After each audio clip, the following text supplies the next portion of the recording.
Hello, Dixon City, Pennsylvania residents, Northeast PA. I'm J. Donald Kazmersky from NEPA Politics, Northeastern Pennsylvania Politics. I just want to do a brief little video on some comments that haven't been done, or very rarely, on the Fetterman Oz campaign. One comment that is pretty impressive. There was a physician on MSNBC the day after who basically said that she reminded everybody that the stroke occurred the Friday before the primary. And the campaign, the Fetterman campaign, said that he was all right. Now, obviously, during this debate, he was not okay. And that's 6 months ago. And this physician has said that with intense speech therapy and physical therapy, most people probably do a lot better than him and recover.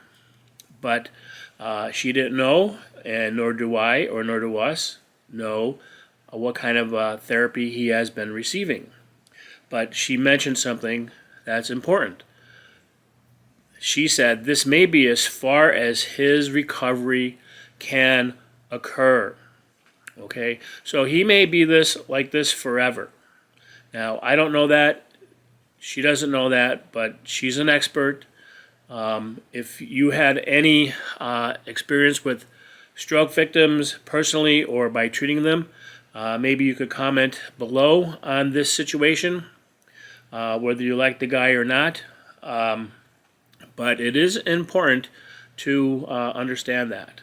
And another aspect about that, because during the primary, those 3 or 4 days on that weekend that his physician and campaign said everything was okay. How about Connor Lamb? He ran against him in the primary. I wonder what Connor Lamb is thinking about now since this occurred and how everybody now sees Fetterman as he really is. Is he really PO'd about it? That's something to think about too. The next part of it that I wanted to make a comment is, it's sad that his wife and his surrounding folks are using him to become a senator. Wouldn't you, as a wife, want to have a healthy husband and get him back to normal, not only for his family and his kids, but for himself? I mean, please remember, he is our lieutenant governor, and whether he wins this race or not, is he going to be able to function as our lieutenant governor? Will there be calls for him to resign? That's a big question as well. So think about that. Comment below about that too. He is our lieutenant governor. He's still active in there. He didn't resign as yet. So think about that too. One more thought I had on this is, by golly, if he's going to be a state senator, or if he gets elected, he is going to have to be 100% healthy. He's got to meet with people, executives, diplomats, CEOs, regular people with his constituents. He has to meet with these people face to face, not to mention his colleagues on both sides of the aisle that he has to speak to, and speak in front of a TV crowd on C-SPAN and speak in front of the congregation. So if he's having some auditory difficulties, I feel sorry for the guy that he has to be put up like that and used, I believe, just for some people's purposes. But I feel bad for him on that aspect. Okay, and then the last comment that I'm sure you have heard also is, there have been about 445,000 to 450,000 pre-ballot votes that have been mailed in already.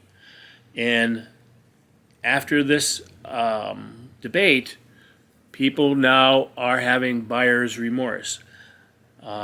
They want their vote rescinded and revoted again, and you can't do that. So once it's been mailed in, it's been counted as a vote.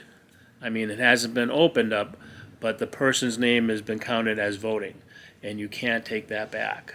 So the only suggestion I could ask is that next time in 2 years, I think you should hold back on your voting until there are some debates, and those debates can make you make a further assessment of these candidates.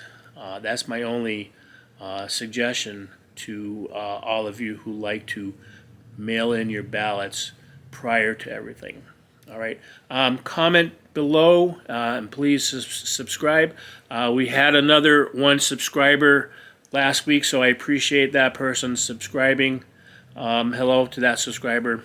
So take care, and we'll see something going on after the election. Thank you.